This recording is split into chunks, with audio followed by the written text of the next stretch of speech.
Bonjour à tous, bonjour à toutes les amis, comment ça va? J'espère vous retrouver au meilleur de votre forme comme toujours. Le Real Madrid qui a gagné 1-0 face à l'Union Berlin, Jude Bellingham, encore lui. On est parti pour la conférence de presse d'après-match.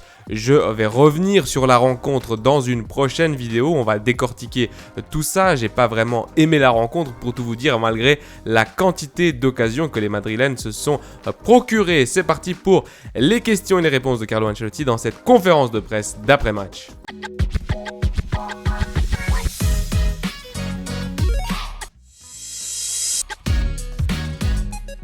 Question numéro 1 les amis, quelle est votre réflexion concernant cette victoire 1-0 qui a été assez difficile à aller chercher? Ensuite, par rapport à une réponse de Tchouaméni en zone mixte, si Carlo Ancelotti lui avait lancé un défi quant au nombre de buts qu'il devait marquer. Et Carlo qui répond, je n'ai lancé un défi à personne en ce qui concerne les buts. Le match s'est déroulé comme prévu, c'est-à-dire un match compliqué avec beaucoup de contrôle et un bloc très bas de l'Union Berlin, qui a été très bien défendu et ne nous a pas laissé d'espace pour chercher des passes entre les lignes. Mais nous avons quand même essayé de le faire, nous avons bien récupéré après les pertes de ballon, nous avons été bons sur les coups de pied arrêtés, tout ce qui était prévu. Je pense aussi que le fait que nous ayons marqué à la dernière minute est quelque chose d'important pour nous. L'esprit, je ne dis pas des joueurs ou de moi-même, mais l'esprit de ce maillot est qu'il nous permet de croire à chaque match jusqu'à la dernière seconde. Si nous avions fait match nul, j'aurais dit la même chose parce que je pense que l'équipe a tout donné jusqu'à la dernière seconde. Question numéro 2, Bellingham en est à 6 matchs sous le maillot du Real Madrid et les supporters l'adorent. Il a dit qu'il a fini le match avec la chair de poule.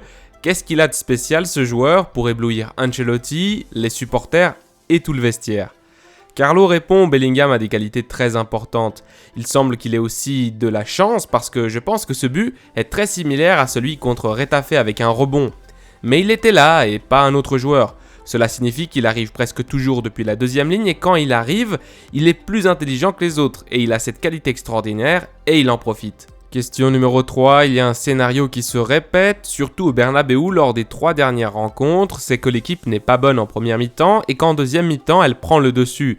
Et même si elle ne gagne que par le score minimum, par exemple 1-0, vous faites du gardien de but adverse un héros, ou alors vous manquez toutes les occasions possibles. Je ne sais pas si à la mi-temps, il y a eu une Ancelottina ou si vous vous êtes mis en colère.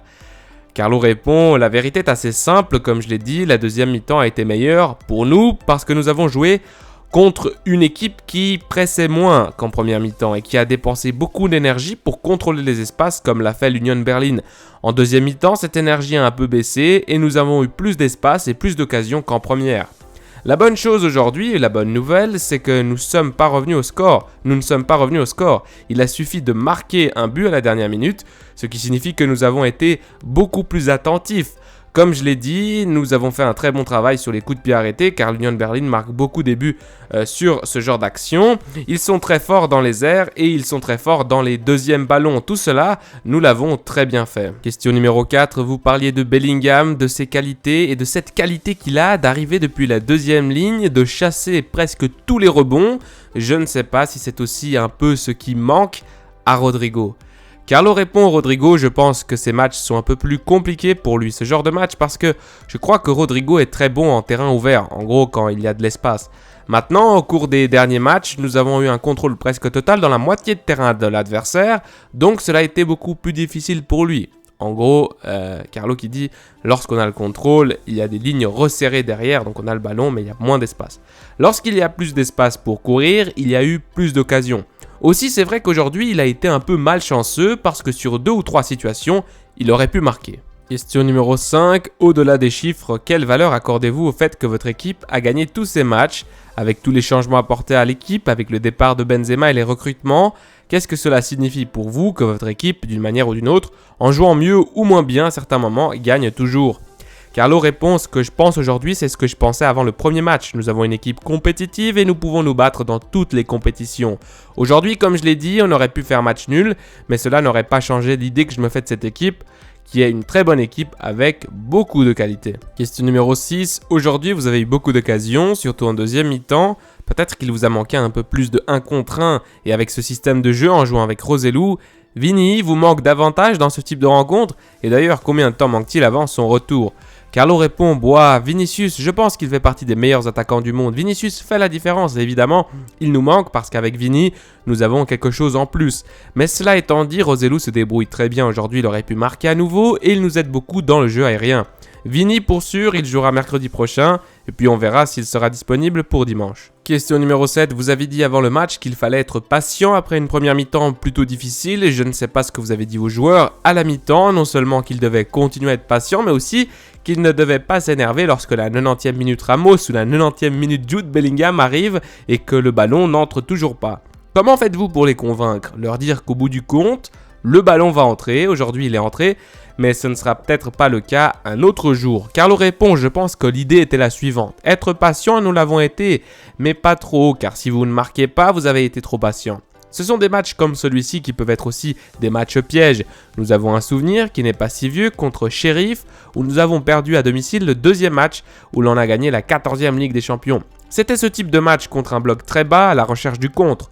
Le mérite nous revient d'avoir évité ce genre de contre. Je pense que le match de Rudiger a été exceptionnel à l'arrière et derrière on a fait un très bon match car du danger, il n'y en a pas eu.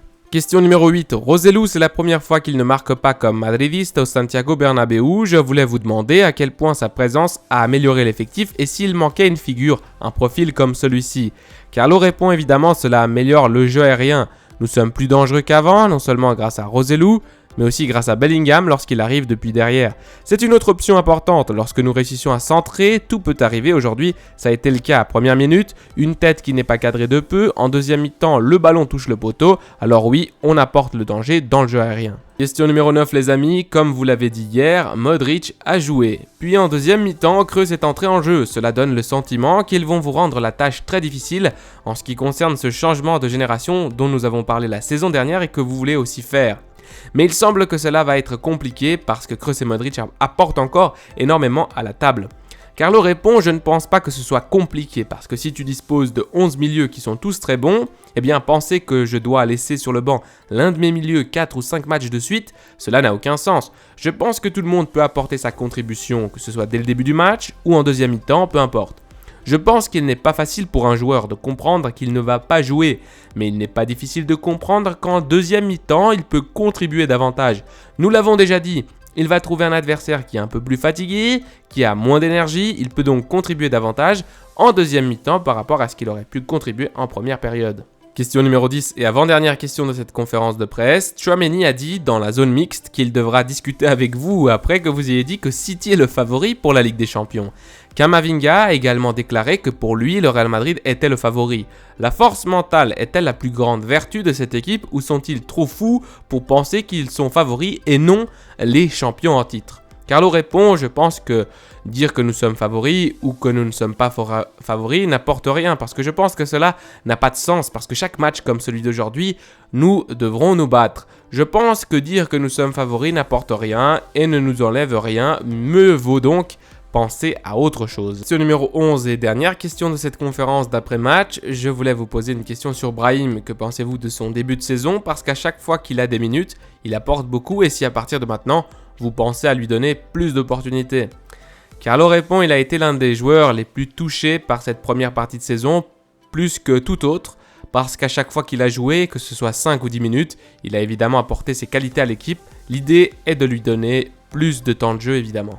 Mes amis merengues, cette vidéo touche à sa fin. La prochaine sera donc l'analyse de la rencontre. Je vais essayer de faire une seule vidéo un peu plus courte, je pense entre 15 et 16-18 minutes, avec un petit peu un condensé de ce qui m'a plu et ce qui m'a déplu lors de ce match face à l'Union Berlin. Alors pour vous faire un petit spoiler, j'ai aimé le fait qu'on ait resté concentré jusqu'à la fin et qu'on ait lutté jusqu'à la fin. Mais au niveau du football, et malgré le nombre d'occasions qu'on a eues, c'est compliqué de jouer au foot avec cette équipe du Real Madrid et je n'en dis pas plus. À la Madrid, y nada más. Prenez soin de vous, des vôtres et de votre famille et n'oubliez pas, petit pouce bleu.